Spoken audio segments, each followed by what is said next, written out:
आज हम स्वतंत्रता सेनानी रिपुदमन सिंह को याद कर रहे हैं, जिनका जन्म 4 मार्च 1883 को हुआ था। नाभा के महाराजा हीरा सिंह के पुत्र रिपुदमन सिंह को 1906 से 1908 के दौरान शाही विधान परिषद के सदस्य के रूप में नामित किया गया था। वे आमतौर पर अंग्रेजों के आलोचक थे और उन्होंने देशद्रोही बैठक विधेयक के खिलाफ मतदान किया था। दिसंबर 1911 में पिता की मृत्यु के बाद रिपुदमन सिंह नाभा लौट आए और जनवरी 1912 में वहां का शासन संभाला। एक शासक के रूप में राजनीतिक अधिकारियों और उपराज्यपालों के साथ रिपुदमन सिंह का व्यवहार काफी उदार था। उन्होंने कांग्रेसी पुरुषोत्तम दास टंडन को मुख्यमंत्री बनाया और कांग्रेस समर्थक बैरिस्टर सर एर्डली नॉर्टन को भी नियुक्त किया। उन्होंने राजकुमारों के सम्मेलनों में संधि के अधिकारों और राजकुमारों की स्वायत्तता पर जोर दिया। रिपुदमन ने अपने क्षेत्रों में गदर से जुड़े कार्यकर्ताओं की उपस्थिति की अनदेखी की। उन्होंने बनारस हिंदू विश्वविद्यालय की स्थापना के लिए धन दिया। रिपुदमन सिंह ने राजनीति के तिलक स्कूल के एक सत्र की अध्यक्षता की और तिलक स्वराज कोष में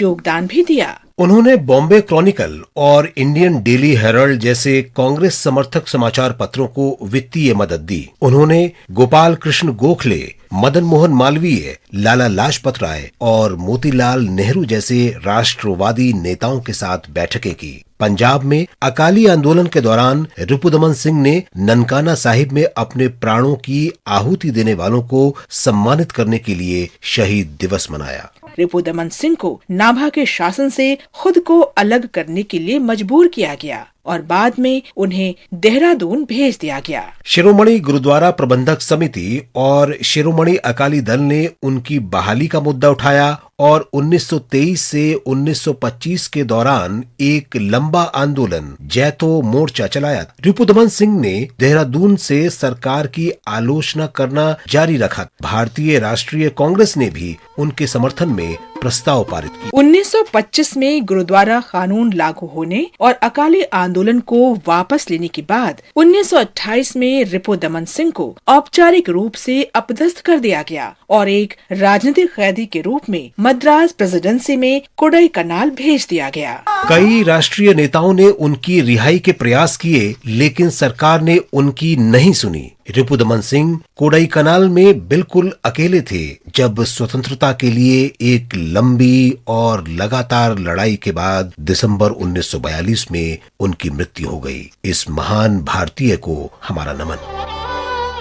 हम स्वतंत्रता सेनानी बुलुसु सांबा मूर्ति को भी याद कर रहे हैं, जिनका जन्म 4 मार्च 1886 को तत्कालीन मद्रास प्रेसिडेंसी के गोदावरी जिले में हुआ था। उन्होंने कोंडा वेंकटपाया पंतुलु के एक भाषण से प्रेरित होकर कानून का पेशा छोड़ दिया और 1920 में असहयोग आंदोलन में शामिल हो गए। सांबा मूर्ति एक सच्चे गांधीवादी थे और उन्होंने रोजमर्रा की जिंदगी में गांधीवादी सिद्धांतों को अपनाया। 1923 में वे भारतीय राष्ट्रीय कांग्रेस के काकीनाडा अधिवेशन की आयोजन समिति के सदस्य बने। वे पूर्ण स्वराज की मांग करने वाले पहले नेताओं में शामिल थे। अप्रैल 1930 में उन्होंने काकीनाडा के पास चोलांगी में नमक सत्याग्रह में भाग लिया। उन्हें गिरफ्तार कर लिया गया। वे 1937 के मद्रास विधानसभा चुनाव में खड़े हुए और मद्रास विधान परिषद के अध्यक्ष चुने गए। 1937 से 1942 तक वे इस पद पर रहे और फिर भारत छोड़ो आंदोलन के मद्देनजर इस्तीफा दे दिया।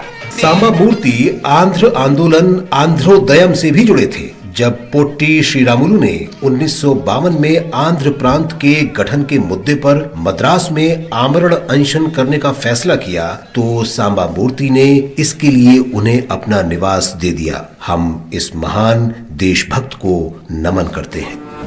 हम इंडियन नेशनल आर्मी INA के सदस्य दीप सिंह को भी याद कर रहे हैं। हरियाणा में जन्मे दीप सिंह एक सिपाही के रूप में स्वेच्छा से INA में शामिल हुए और 3री गुरिल्ला रेजिमेंट में सेवाएं दी। 4 मार्च 1944 को बर्मा में अंग्रेजों के खिलाफ लड़ाई में भाग लेने के दौरान उनकी मृत्यु हो गई। हम इस महान शहीद को नमन करते हैं।